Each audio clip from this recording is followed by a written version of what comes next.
Hello everyone and welcome back to a sunny day here at the new Sunrise Space Compound in Kerbal Space Program. So, in our previous episode, we docked a whole bunch of stuff to KGS-1, which should be here. Yep, there she is, on her highly eccentric orbit, which I need to fix at some point, but I still haven't figured out what precisely to put on its fourth and final docking area.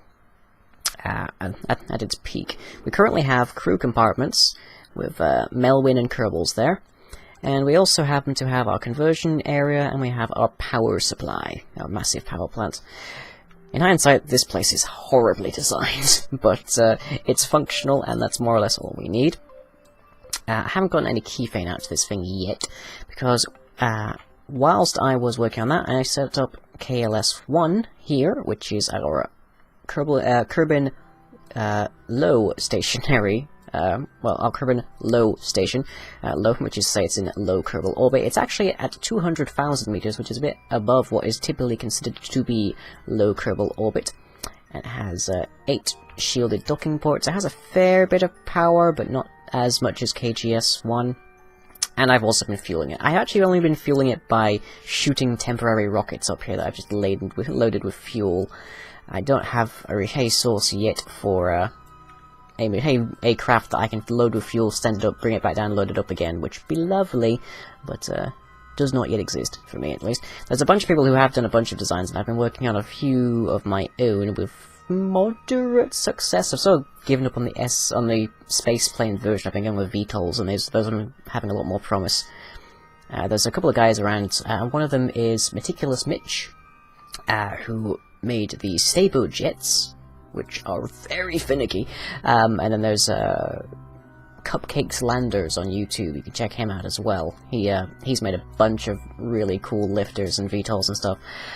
But today our job is to get something. Well, our first job today is to kind of just discuss what I'm going to be doing about these orbits. Close that. Because you can see we've got a bunch of stuff going in a bunch of different places that really shouldn't be around. Kethane 1, if I can find it. Where are you? There you are, there's Kethane 1. Kethane 1 has a really funky orbit, which is kind of sort of why it was so very little used when we were mapping the planet. And then we've got other things. I think probably the K-map satellite here could do with going away.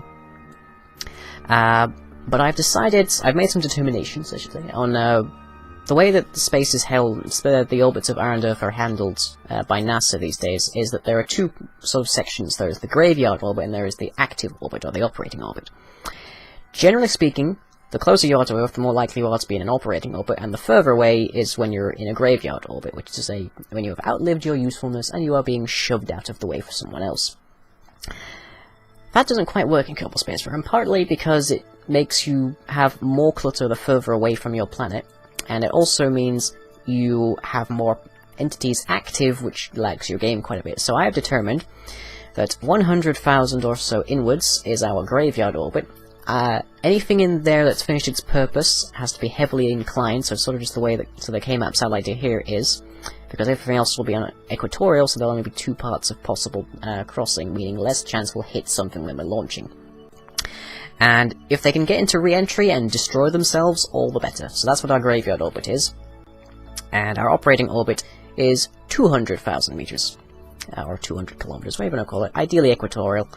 And KGS-1 here would be the extreme version of that. But KLS-1 is sort of our marker. It has a very stable orbit. Very nice and clean there. And our job for today is that we need to go back to the Space Center, and we have a plan. Since we can't launch things out of KGS-1, we are instead going to get to the moon. And a lot of people like to go to the moon with like one of their early experiments, one of their first things that they do. I'm not going to do that. I'm going to build something that can go to the moon from Kerbin, and then ideally to anywhere else I should happen to need it. Once we get to the moon, for example, having a VTOL or any kind of craft here that can ferry Kethane up is going to be largely academic, because I can just launch it from the moon instead. But what I want to do is get to work building a craft that can go to the moon, drop off a launch pad or whatever that I need, and then go along to whatever other planet I need and drop off another launch pad. Basically, I want a cruiser. I want this big, heavy, tanker kind of cruiser. And to that end, I have the first section of that cruiser set up today. So, if I pull it out, it is the NSS Apollo. And this is going to be quite dramatic, I'm sure. Assuming, yep, there we go. So, Kerbal Engineer doesn't surprisingly recognize anything because it doesn't actually have any thrust of its own. You want his servos. I have installed the Infernal Robotics mod, which gives me some handy little rotators and stuff. I've mostly just used it for this con light here, so we can have a spotlight that goes through different places. I've also installed the docking struts mod, so we have these docking struts which you can connect to anything else that has docking struts once it's docked, which makes them more stable. I also have those around these other docking ports here. And there are big docking ports here. These are Clampotron Seniors for side capsules, like for crew compartments, for example, so if need be, we can jettison away and be safe. There's another one down here, which is for a satellite to look for ore and Kethane. And then there's these two beefy ones up here with their own additional Clampotron docking struts that we can use for the launch pads that we will send down. And this is a hulk of a thing. It's got a ton of features on it. It's got its own Kethane scanning component there. It's got a ton of RCS. It actually maneuvers fairly well on its own SAS because its center of mass is dead in the middle of it. It's got its own converter as well as some rather functional tanks here as well as satellites. It's basically a flying station. This is basically what I've built, is a flying space station.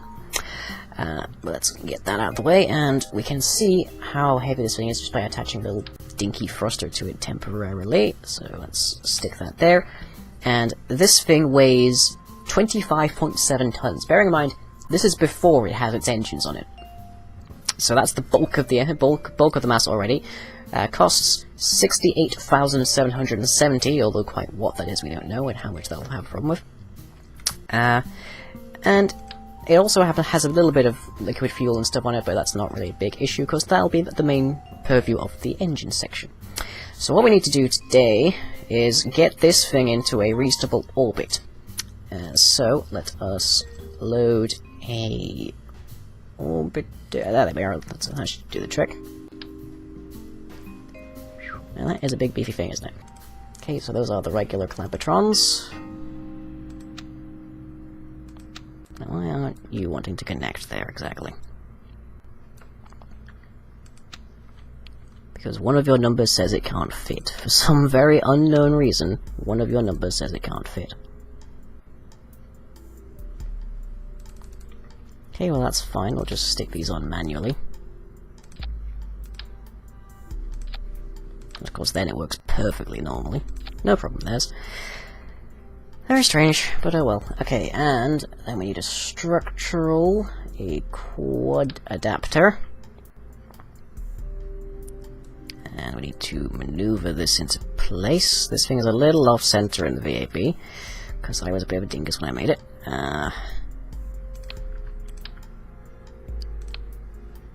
Just shift you out the way, thank you.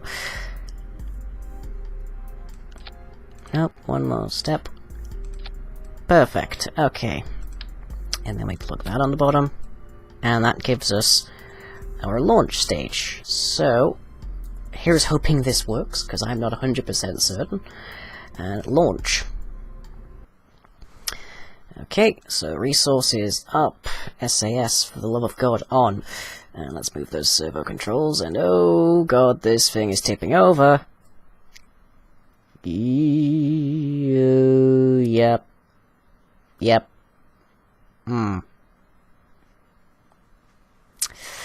See, the problem with doing this is that we have to launch this from an area where this ship has absolutely no intention of ever being. The Apollo should never be in an atmosphere.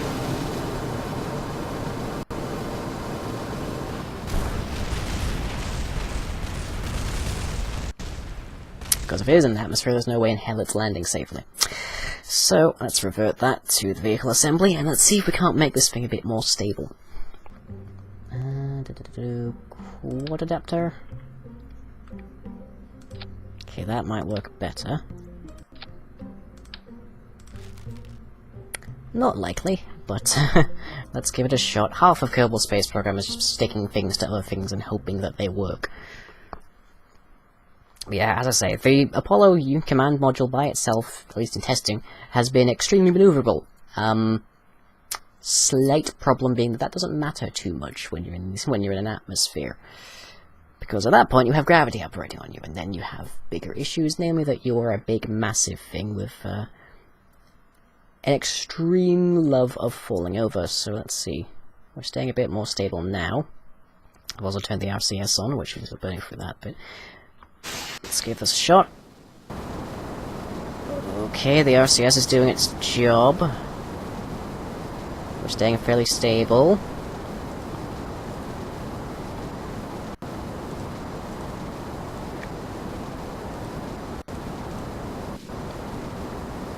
Okay, I think we might be okay. And oh god, there's so much RCS coming out of this thing. Okay, let's start trying to gravity turn a bit, because that'll make our days later a lot easier. This is the trouble with making big, tall things in Kerbal Space Program. They become increasingly unstable. Okay, that'll do, I suppose. Oh no, we're actually gravitating back down. Okay, fine. I'll take it. As long as this thing gets out of the atmosphere, in one piece ideally, I'll be happy. And in the next episode we will rendezvous with the rocket section with it, and then we can actually start having it go around. Although we also need to design the probe and whatnot. The satellite that goes on... I believe it's this one. I don't know, that's this... The satellite goes here for launch around things like the moon. And then everything else we can worry about later. Okay, apoapsis height is at 70,000 and climbing. Let's cut it there. Ooh, wobble, wobble, wobble. And let's set up our maneuver node to get out of the atmosphere completely.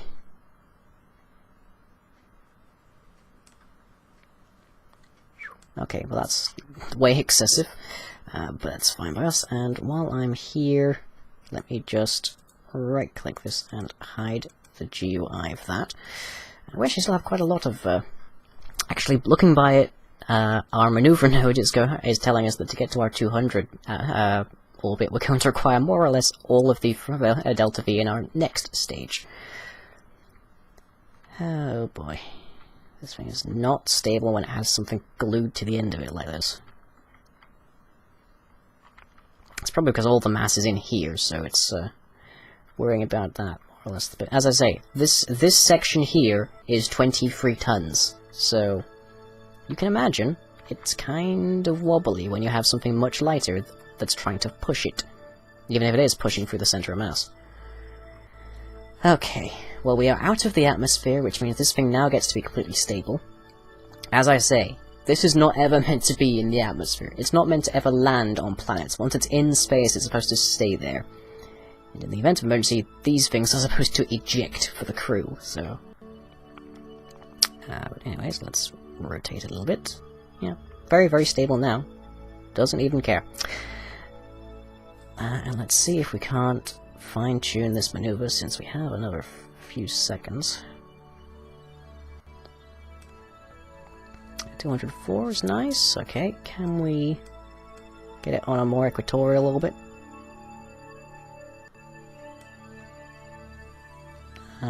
Not particularly well, but we can.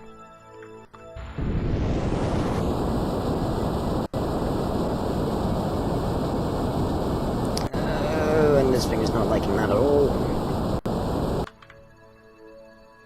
Eesh. Yeah. I maybe could have done with having the docking on the side. Okay, well we need to get this thing into an orbit first, so let's do that. Okay, we should be much better off now.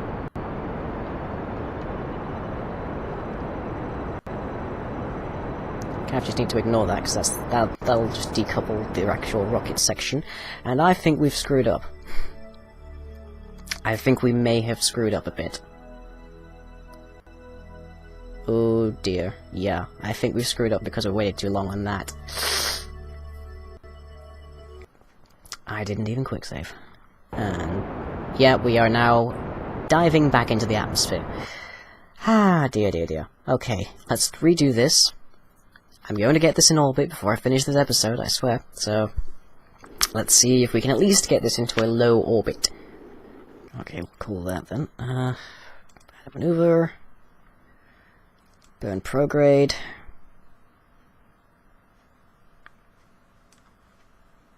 $50, nope. Need more than that. 56, 107. Pull that up a bit. 58, 105, 61,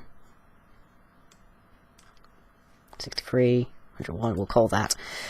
Okay, so we need to be pointing that way. In about 40 seconds. The estimated burn is 1 minute and 1 second, so we want to be burning there very soon, like within the next 30 seconds. Okay, so about now.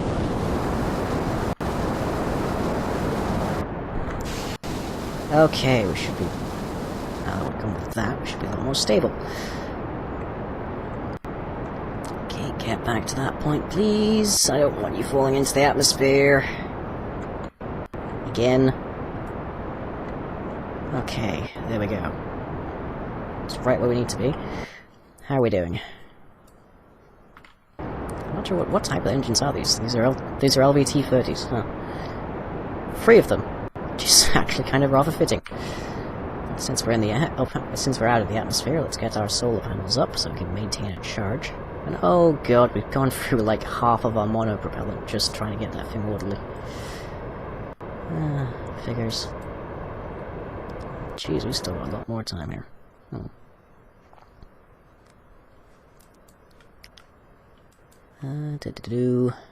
Okay, but we are pushing out, that's good.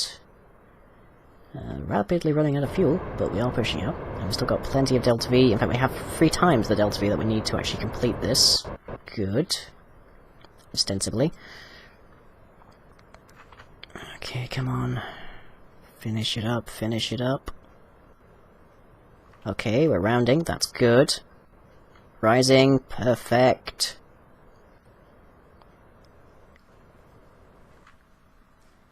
Okay, so that's 100 by... let me get rid of this thing. Doop. 49. Oh god, that's in the atmosphere. Need to push a bit more out of this thing, or we're going to die. Again. Oh, balls, that's not helping us. Okay, we have a slight problem. Part of it being that we've just pushed our apoapsis out to 700. Which is way beyond operating distance. And part of it being that we're now going to re-enter the atmosphere. So hey, on the bright side of things, that apoapsis is going to come down. Also, I need to retract those solar panels or they're going to die. Oh boy, okay. Fast forward. Please don't burn up. Okay, good news. Phew. We are not falling into the atmosphere. And our apoapsis is coming in, that's good. Okay. Yeah, we're actually close enough for that texture to wait out. That's from a mod called Universe Replacer. I decided rather than go episode by episode just adding steadily more mods, I would just add a whole bunch that I figured I'd need soon in one episode, and so I'm kind of skipping over a lot of them. Okay, so let's push this thing out so that we're up to our operating orbit properly. 169, 219, 196. I'm liking this delta V, good. Okay, 209, we'll go with that. Now let's rotate to meet it.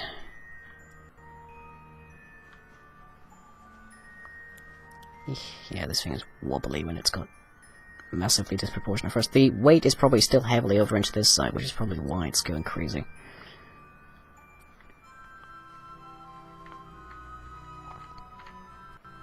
Okay, stabilize yourself, please. And I can turn off the LCS and save that a bit.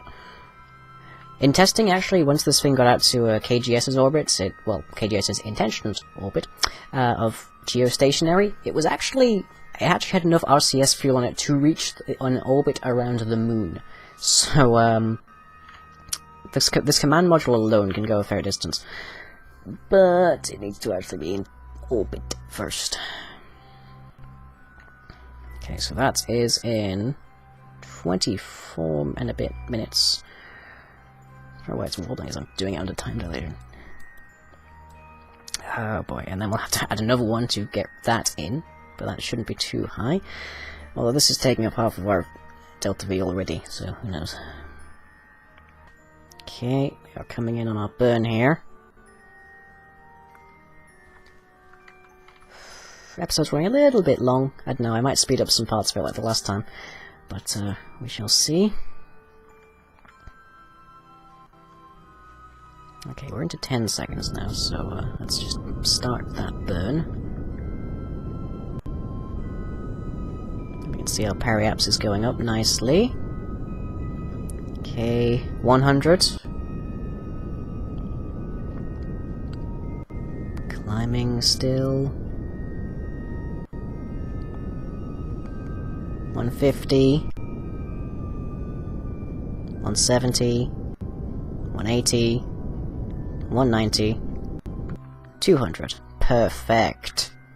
And we still have 120 left, so it didn't even take as much as that maneuver thought it would. Excellent. Okay. Zoom back out here. Look at that. That is gorgeous. Okay, and then we need to pull this in to a 200 as well. 470. 335. 263. 212. 204. Okay. And we are more or less already pointed in the right direction. That's good. 200,000 also happens to be the limit for some of Kerbin's reference frames, which may allow us to actually accelerate quite a bit more in the time dilation section of things. What I am thinking of doing as my next installation is to install the Kerbal alarm clock, because then, instead of just fast forwarding all the time, I can have a bunch of missions on the go and I can be doing bits and pieces of them each episode. Okay, let's just fast forward to that. That's saying it's going to take quite a lot of fuel there. But only about 9 seconds to perform it. But again, we can use some of the RCS for that if need be. Oop, slow down. Okay. So let's burn what we can and see what we can get. Okay.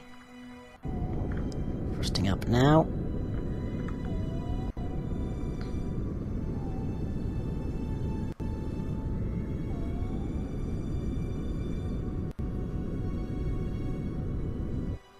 And there we go, we're out of fuel. But we did manage to get it down to 440, which is still double, but something at least. Okay, and let us point ourselves towards Kerbin a bit more. And then we can dump this rocket on the back that's making us all wobbly.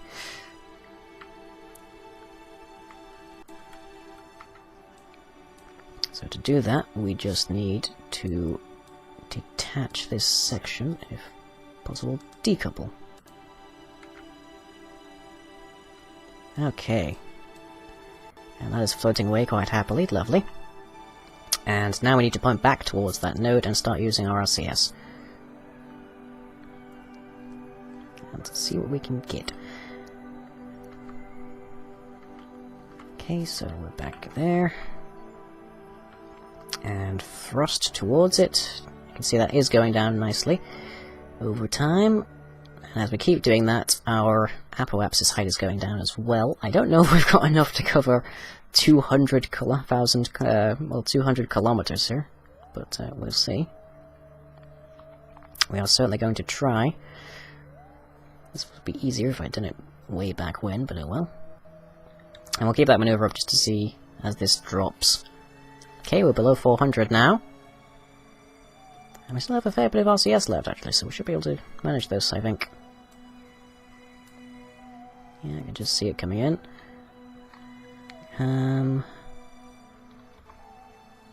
Cannot warp faster while the ship is throttled up. Oh, hang on 1 second, though. No, but I also can't use the RCS whilst we're a time accelerated over. Okay, bit by bit it's coming in, which is good. Although our periapsis is also dropping a little bit. Okay, we're about halfway there now. Just scoot over a little bit, preserve our periapsis. Okay. Now the downside is, once this thing if we have to use up all of our RCS fuel to do this, then quite probably we're not going to have enough to put ourselves in an equatorial orbit, because we're presently in a polar orbit. Very, very nearly polar anyways, just because of the way that launch went. But we are below 300,000 meters, so we are about done. Okay. The rise and falling of Apollo, it would seem. Okay. Let's zoom ahead, and we'll do the rest once we actually get closer to our periapsis. Sorry.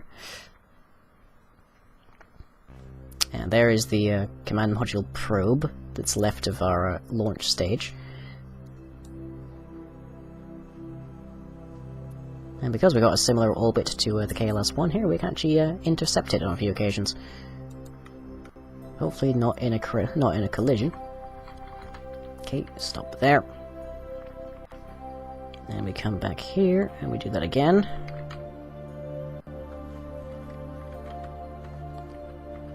Oh, no, come back. There you go. Okay. Because changes in orbit happen fastest when you're closest to your apoapsis and such. Speaking of, I think we passed our periapsis quite a ways back there, but not a big concern.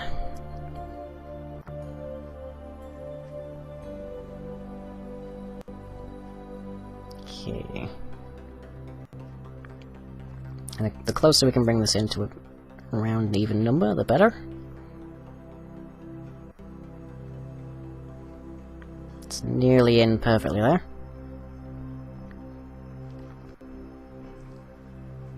I think we will call it there at 220 on our apoapsis, and 170 on our 180 on our periapsis. That's not perfect, and we are again very polar, but good for our purposes at least.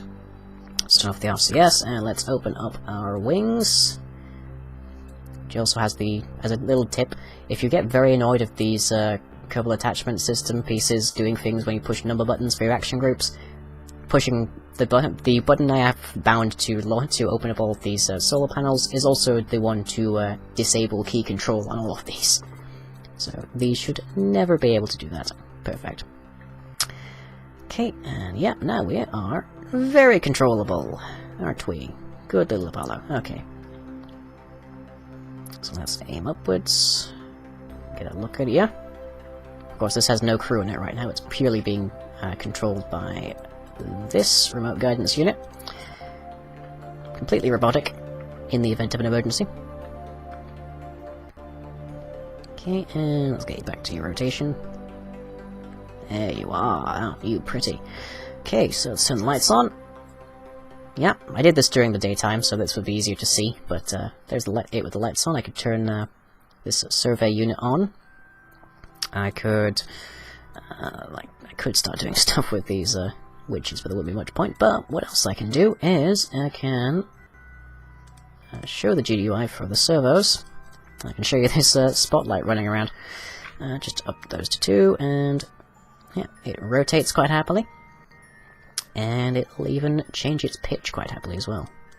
So we can have it peek in on things that are going about on the underbelly of Apollo, where the scanning probe would be.